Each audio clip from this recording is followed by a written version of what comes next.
പ്രിയമുള്ളവരെ നമസ്കാരം. നിങ്ങൾക്ക് റിയൽ എസ്റ്റേറ്റിൽ ഇൻവെസ്റ്റ്മെൻറ്റ് നടത്താൻ താല്പര്യമുണ്ട്.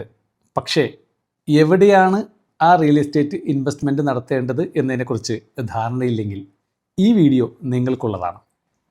നമുക്ക് ലോകത്തിൻ്റെ വിവിധ രാജ്യങ്ങളിൽ, വിവിധ സ്ഥലങ്ങളിൽ, വിവിധ സിറ്റികളിൽ, വിവിധ പ്രൊജക്റ്റുകളിൽ, വിവിധ കമ്മ്യൂണിറ്റികളിൽ നമുക്ക് ഇൻവെസ്റ്റ്മെൻറ്റ് നടത്താനുള്ള അവസരങ്ങളുണ്ട്.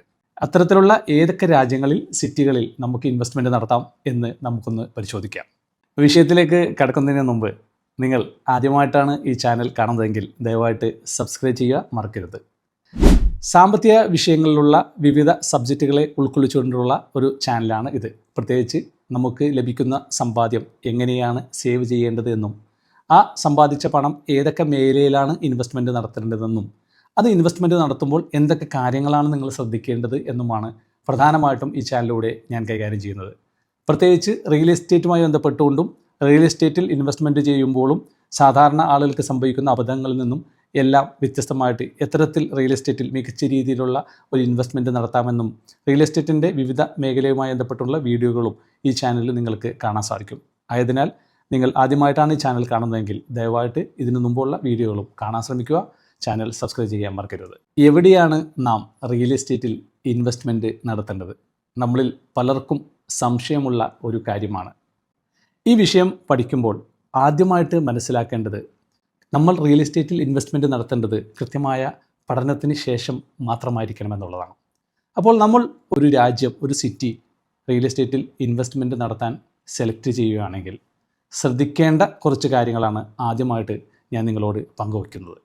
ഏറ്റവും പ്രധാനപ്പെട്ട ഒരു കാര്യം എക്കോണമിക് ഗ്രോത്ത് ഉള്ള സ്ഥലങ്ങളിൽ നിങ്ങൾ ഇൻവെസ്റ്റ് ചെയ്യുക എന്നുള്ളതാണ്.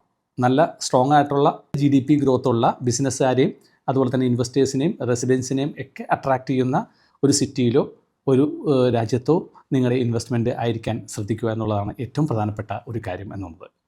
രണ്ടാമത്തെ ഒരു പോയിൻ്റ് എന്ന് പറയുന്നത് നല്ല ഇൻഫ്രാസ്ട്രക്ചർ ഡെവലപ്മെൻ്റ് ഉള്ള സിറ്റികളിൽ നിങ്ങൾ ഇൻവെസ്റ്റ്മെൻറ്റ് ചെയ്യുക എന്നുള്ളതാണ്. ഇപ്പോൾ മെട്രോ ആക്സസ് ഉള്ള, അതുപോലെ തന്നെ നല്ല എയർപോർട്ടുകളുള്ള, നല്ല പോർട്ടുകളുള്ള, അതുപോലെ തന്നെ നല്ല ഇൻഫ്രാസ്ട്രക്ചർ ഡെവലപ്മെൻറ്റ് ഗവൺമെൻറ്റിൻ്റെ ഭാഗത്തുനിന്ന് ഡെവലപ്പ് ചെയ്തുകൊണ്ടിരിക്കുന്ന നല്ല സിറ്റികളെ നോക്കിയിട്ട് ഇൻവെസ്റ്റ്മെൻറ്റ് നടത്തുക എന്നുള്ളതാണ് രണ്ടാമതായിട്ട് നിങ്ങൾ ശ്രദ്ധിക്കാൻ പറ്റുന്ന ഒരു പോയിൻ്റ് എന്ന് പറയുന്നത്. മൂന്നാമത്തെ ഒരു പോയിൻ്റ് എന്ന് പറയാൻ പറ്റുന്നത് നല്ല പോപ്പുലേഷൻ ഗ്രോത്ത് ഉള്ള സ്ഥലങ്ങൾ നോക്കിയിട്ട് ഇൻവെസ്റ്റ് ചെയ്യുക. പോപ്പുലേഷൻ ഗ്രോത്ത് ഉള്ള സിറ്റികൾ നോക്കിയിട്ട് ഇൻവെസ്റ്റ് ചെയ്യുക. അതിലൂടെ നിങ്ങൾക്ക് നിങ്ങളുടെ പ്രോപ്പർട്ടിക്ക് ഡിമാൻഡ് കൂടാനും അതുപോലെ തന്നെ പ്രോപ്പർട്ടിയുടെ വാല്യൂ കൂടാനും അതിലൂടെ ഒരു റെഗുലർ ഇൻകം ജനറേറ്റ് ചെയ്യാനൊക്കെ നിങ്ങൾക്ക് സാധ്യതയുണ്ട്. അപ്പോൾ നല്ല പോപ്പുലേഷൻ ഗ്രോത്തും അതുപോലെ തന്നെ നല്ല ജോബ് ഓപ്പർച്യൂണിറ്റികളൊക്കെ ഉള്ള സിറ്റികളിൽ നോക്കിയിട്ട് നിങ്ങൾ റിയൽ എസ്റ്റേറ്റ് ഇൻവെസ്റ്റ്മെൻറ്റ് ചെയ്യാൻ ശ്രമിച്ചാൽ അതും നിങ്ങൾക്ക് നല്ലൊരു ഓപ്ഷനാണെന്നുള്ളതാണ്. മറ്റൊരു കാര്യം നിങ്ങൾ ശ്രദ്ധിക്കേണ്ടത് ആ നാട്ടിലെ ഗവൺമെൻറ് പോളിസികളാണ്.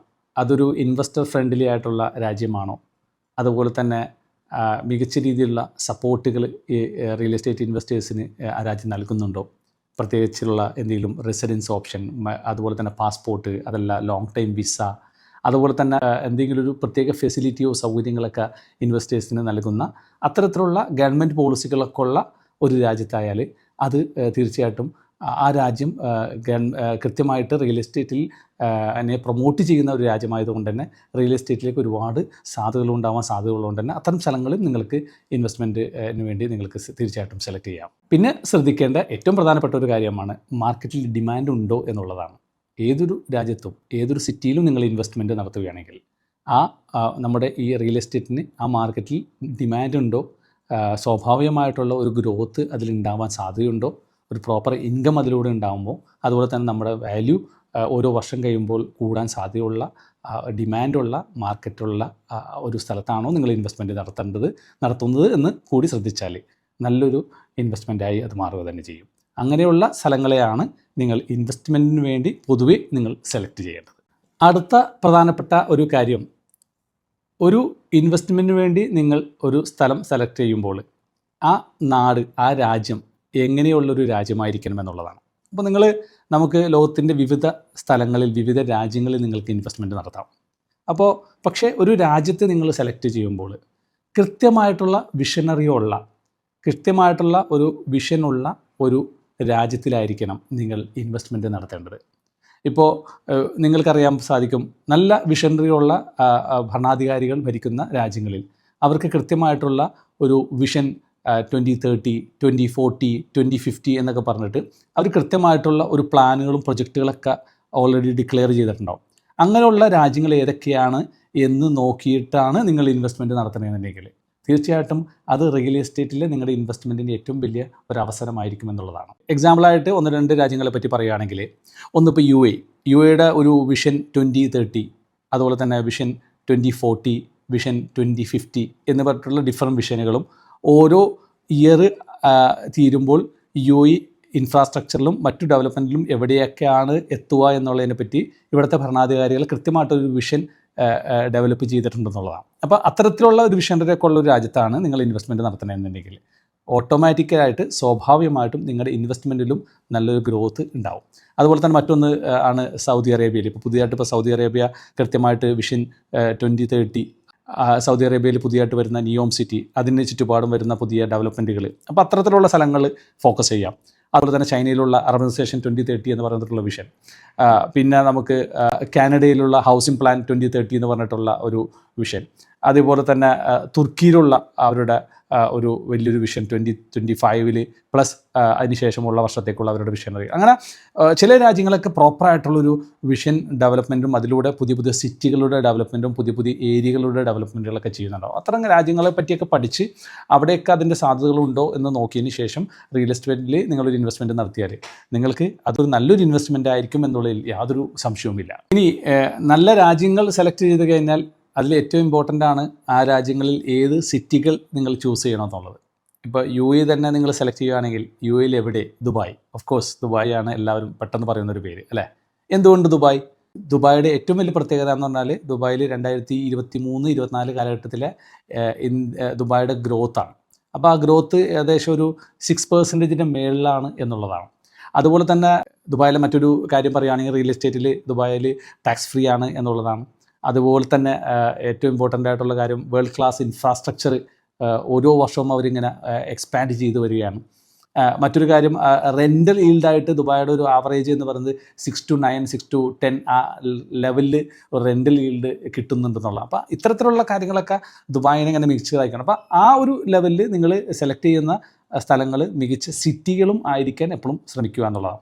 നിങ്ങൾക്ക് സെലക്ട് ചെയ്യാൻ പറ്റുന്ന കുറച്ച് സിറ്റികളായിട്ട് ഇപ്പോൾ ന്യൂയോർക്ക്, അതുപോലെ തന്നെ ലണ്ടൻ, സിംഗപ്പൂരൊക്കെ ശരിക്കും പറഞ്ഞാൽ ലാൻഡിൻ്റെയൊക്കെ അവൈലബിലിറ്റി വളരെ കുറവാണ്. അപ്പോൾ അതുകൊണ്ട് തന്നെ അവിടെ ഈ റിയൽ എസ്റ്റേറ്റിനുള്ള ഒരു ഡിമാൻഡ് ലെവലൊക്കെ ഇച്ചിരി ഹൈ ആണെന്നുള്ളതാണ്. അതുപോലെ തന്നെ നമ്മുടെ ഇന്ത്യയിൽ തന്നെ മുംബൈയിലൊക്കെ നല്ല ചാൻസസുകളും നല്ല പോസിബിലിറ്റികളൊക്കെ ഉണ്ടെന്നുള്ളത്. അവിടെ തന്നെ നമ്മുടെ പോപ്പുലേഷൻ ലെവൽ കൂടുകയും ഡിമാൻഡ് കൂടുകയും ഒക്കെ വരുന്ന ഒരു അവസ്ഥയൊക്കെ ഉണ്ട്. അപ്പോൾ ഇത്തരത്തിലുള്ള മെട്രോ സിറ്റികളെയൊക്കെ ഫോക്കസ് ചെയ്തിട്ട് ആ മെട്രോ സിറ്റികളിലുള്ള ഗ്രോത്തിനെയൊക്കെ ഫോക്കസ് ചെയ്തിട്ടാണ് നിങ്ങൾ റിയൽ എസ്റ്റേറ്റിൽ ഇൻവെസ്റ്റ്മെൻറ്റ് നടത്തണമെങ്കിൽ അത് നല്ലൊരു ഇൻവെസ്റ്റ്മെൻറ്റ് ആയിരിക്കുമെന്നുള്ളതിൽ യാതൊരു സംശയവുമില്ല.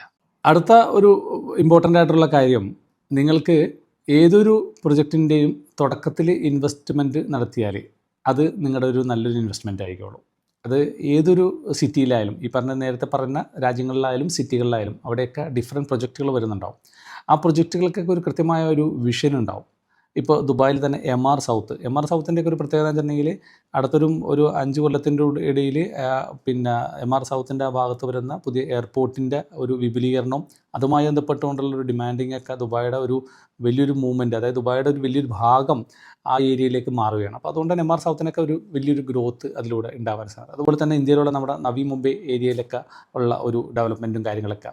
അങ്ങനെ ഏതൊക്കെ സ്ഥലങ്ങളിൽ ഒരു ഫ്യൂച്ചർ പ്ലാനോടുകൂടി ചില ഏരിയകളിൽ ചില ഡെവലപ്മെൻറ്റുകൾ വരും, ചില സിറ്റികളിൽ തന്നെ ചില ഏരിയകളിൽ നേരത്തെ പറഞ്ഞ പോലെയുള്ള. അപ്പോൾ അത്തരത്തിലുള്ള സ്ഥലങ്ങളും കണ്ടെത്തിയിട്ടൊക്കെ ഇൻവെസ്റ്റ്മെൻറ്റ് നടത്തിയാൽ ഒരു ലോങ് ടൈം ഇൻവെസ്റ്റ്മെൻറ്റ്, ഒരു 5 ഇയറിനുള്ളിലൊക്കെ, ഒരു 10 ഇയറിനുള്ളിലൊക്കെ വലിയൊരു മാറ്റത്തിലേക്ക് അത് മാറ്റും. അപ്പോൾ അങ്ങനെയുള്ള സ്ഥലങ്ങളെയും കണ്ടെത്തിക്കൊണ്ട് നിങ്ങൾ ഇൻവെസ്റ്റ്മെൻറ്റ് നടത്താൻ ശ്രമിക്കുക. ഏതെങ്കിലും ഒരു ഏരിയയിൽ വലിയ ഒരു മൾട്ടി സ്പെഷ്യാലിറ്റി ഹോസ്പിറ്റലുകൾ വരികയാണ്, അതുപോലെ തന്നെ ആ രാജ്യത്തെ തന്നെ, ആ സ്ഥലത്തെ തന്നെ, ആ സിറ്റിയിലെ തന്നെ ഏറ്റവും വലിയൊരു ഷോപ്പിംഗ് മാൾ വരികയാണ്, അത്തരത്തിലുള്ള വലിയ വലിയ പ്രൊജക്റ്റുകളൊക്കെ വരുന്നുണ്ടെങ്കിൽ ആ ഏരിയകളെ ഫോക്കസ് ചെയ്തുകൊണ്ട് ആ ഏരിയയ്ക്ക് ചുറ്റും സ്വാഭാവികമായിട്ടും ഒരു റിയൽ എസ്റ്റേറ്റ് ഗ്രോത്ത് ഉണ്ടാകും. അപ്പോൾ അത്തരത്തിലുള്ള സ്ഥലങ്ങളൊക്കെ, അത്തരത്തിലുള്ള പ്രൊജക്റ്റുകളുടെയൊക്കെ തുടക്കത്തിലേക്ക് തന്നെ അങ്ങനെയുള്ള സ്ഥലങ്ങളെയൊക്കെ നോക്കിക്കണ്ട് ഇൻവെസ്റ്റ് ചെയ്താൽ അതും നല്ലൊരു ഇൻവെസ്റ്റ്മെൻറ്റ് ആയിരിക്കുമെന്നുള്ളത്. അപ്പോൾ ഈ രീതിയിലും നിങ്ങൾക്ക് നിങ്ങളുടെ പ്രോപ്പർട്ടിയുടെ വാല്യൂ കൂട്ടാൻ സാധിക്കും ഇത്തരത്തിലുള്ള ഇൻവെസ്റ്റ്മെൻറ്റിലൂടെ. അതുപോലെ തന്നെ ഏറ്റവും അവസാനമായിട്ടുള്ളൊരു പ്രധാനപ്പെട്ട ഒരു കാര്യം, നിങ്ങൾ ഇൻവെസ്റ്റ്മെൻറ്റ് നടത്തുന്നത് ഏതൊരു സിറ്റിയിലായിക്കോട്ടെ, ഏതൊരു രാജ്യത്തായിക്കോട്ടെ, എവിടെ ആയിക്കോട്ടെ, അവിടെയൊക്കെ ശ്രദ്ധിക്കേണ്ടത് ഏറ്റവും നല്ല ഒരു ഡെവലപ്പറിൻ്റെ കൂടെ അത് ഇൻവെസ്റ്റ്മെൻറ്റ് നടത്തുക എന്നുള്ളതാണ്. നമുക്ക് ഓരോ രാജ്യത്തും വ്യത്യസ്തമായിട്ടുള്ള വിവിധ തരത്തിലുള്ള ഡെവലപ്പേഴ്സ് ഉണ്ടാവും, പ്രോപ്പർട്ടി ഡെവലപ്പേഴ്സ് ഉണ്ടാവും. അപ്പോൾ അതിൽ തന്നെ വ്യത്യസ്തമായിട്ടുള്ള ട്രാക്ക് റെക്കോർഡുള്ള ഡെവലപ്പേഴ്സ് ഉണ്ടാവും. ചില രാജ്യത്തൊക്കെ ചില പ്രത്യേക ഡെവലപ്പേഴ്സിന് നല്ലൊരു ട്രാക്ക് റെക്കോർഡ് ഉണ്ടാവും. അത്തരത്തിലുള്ള ഡെവലപ്പേഴ്സ് ആരാണെന്ന് പഠിച്ചതിന് ശേഷം അവരുടെ തന്നെ നല്ല പ്രൊജക്റ്റുകളിൽ നിങ്ങൾ ഇൻവെസ്റ്റ്മെൻറ്റ് നടത്തിയാൽ അത് നിങ്ങൾക്ക് വലിയൊരു ഓപ്പർച്യൂണിറ്റി ആയിരിക്കും എന്നുള്ളതിൽ യാതൊരു സംശയവുമില്ല. അതുപോലെ തന്നെ അവരുടെ നല്ല പ്രൊജക്റ്റിൽ ഇൻവെസ്റ്റ്മെൻറ്റ് നടത്തുമ്പോൾ തന്നെ സ്പെഷ്യൽ പ്രൊജക്റ്റുകൾ എന്തെങ്കിലുമൊക്കെ ഉണ്ടെങ്കിൽ അങ്ങനെയുള്ള പ്രത്യേകിച്ച് പിന്നെ CBUവും അതുപോലെ തന്നെ അങ്ങനെയുള്ള പ്രൊജക്റ്റുകളൊക്കെ ഉണ്ടെങ്കിൽ വാട്ടർ ഫ്രണ്ടേജ് വ്യൂ ഒക്കെ ഉള്ള പ്രൊജക്റ്റുകളാണ് നിങ്ങൾ ഇൻവെസ്റ്റ്മെൻറ്റ് നടത്തുന്നത്, അതിനും ഒരു സ്പെഷ്യൽ ഗുണം അപ്രിസിയേഷൻ ഉണ്ടാകുന്നത്. അപ്പോൾ ഒരു ഡെവലപ്പറെ നിങ്ങൾ ചൂസ് ചെയ്യണം, അതുപോലെ തന്നെ സ്പെഷ്യൽ പ്രൊജക്റ്റുകളായിരിക്കണം. അപ്പോൾ അത് രണ്ടും വളരെ ഇമ്പോർട്ടൻ്റ് ആണ്. നല്ലൊരു ഡെവലപ്പർ ആയിരിക്കാൻ എപ്പോഴും ശ്രദ്ധിക്കുക. അതിലൂടെ നിങ്ങളുടെ ഇൻവെസ്റ്റ്മെൻറ്റ് ഒരു നല്ല ഇൻവെസ്റ്റ്മെൻറ്റായി മാറുമെന്നുള്ളതിൽ യാതൊരു സംശയവുമില്ല. പ്രിയമുള്ളവരെ, എവിടെയാണ് ഇൻവെസ്റ്റ്മെൻറ്റ് നടത്തേണ്ടത് എന്നതിനെക്കുറിച്ച് നിങ്ങൾക്ക് ഏകദേശം ഒരു ധാരണ ലഭിച്ചിട്ടുണ്ടാവും എന്ന് പ്രതീക്ഷിക്കുന്നു. നിങ്ങൾ ദുബായിൽ ഒരു റിയൽ എസ്റ്റേറ്റ് ഇൻവെസ്റ്റ്മെൻറ്റ് നടത്താൻ ആഗ്രഹിക്കുന്നുണ്ടെങ്കിൽ, നിങ്ങൾക്ക് ഒരു കൃത്യമായിട്ടുള്ള കൺസൾട്ടേഷൻ്റെ കുറവ് നിങ്ങൾ അനുഭവിക്കുന്നുണ്ടെങ്കിൽ നിങ്ങൾക്ക് എന്നെ കോൺടാക്റ്റ് ചെയ്യാം. തികച്ചും സൗജന്യമായിട്ട് നിങ്ങൾക്ക് ആ വിഷയത്തിലുള്ള ഗൈഡ് ലൈൻസുകൾ ഞാൻ നൽകുന്നതായിരിക്കും. നിങ്ങൾക്ക് ബന്ധപ്പെടാനുള്ള നമ്പർ നമ്മുടെ ഈ വീഡിയോയുടെ ഡിസ്ക്രിപ്ഷനിൽ നൽകിയിട്ടുണ്ട്. മറ്റൊരു വീഡിയോയുമായി അടുത്ത ദിവസം. നന്ദി, നമസ്കാരം.